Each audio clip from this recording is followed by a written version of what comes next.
आदरणीय महसूल मंत्री महोदयांनी राज्यातील सर्वसामान्य शेतकरी कष्टकरी यांच्या हक्काचे निर्णय घेतलेत। मी मनापासून महसूल मंत्री महोदयांचं अभिनंदन करतो की त्यांनी जे विधेयक या ठिकाणी मांडले ते खरोखर धनदांडक्या नाही तर राज्यातल्या आदिवासी वाड्या पाड्यावर राहणाऱ्या सुद्धा कुटुंबाला दिलासा देणारे हे विधेयक आहेत।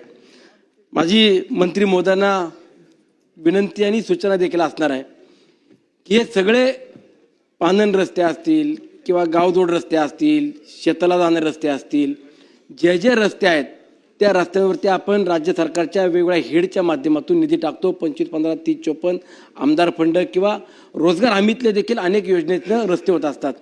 परंतु आता तुम्ही रस्ते करत असताना अनेक नियम किंवा आपण वेगवेगळे पर्याय शोधले।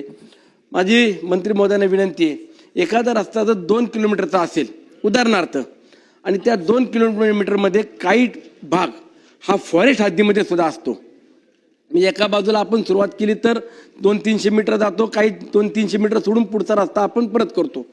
फॉरेस्ट हद्दीमध्ये म्हणजे माझ्या इथले एक आपटी आतून म्हणून गाव आहे, स्वातंत्र्यापासून रस्ता नाही।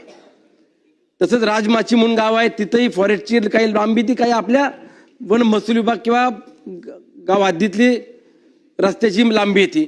पण अशा वेळेला महसूल विभाग आणि फॉरेस्ट वन विभाग या दोघांना एक लिमिटेशन किंवा मर्यादा आपण जर दिलीत की जेणेकरून या मर्यादितच आपण परवानग्या दिल्या पाहिजे किंवा घेतल्या पाहिजे आणि त्या कालावधीत त्या रस्त्याचं काम झालं पाहिजे।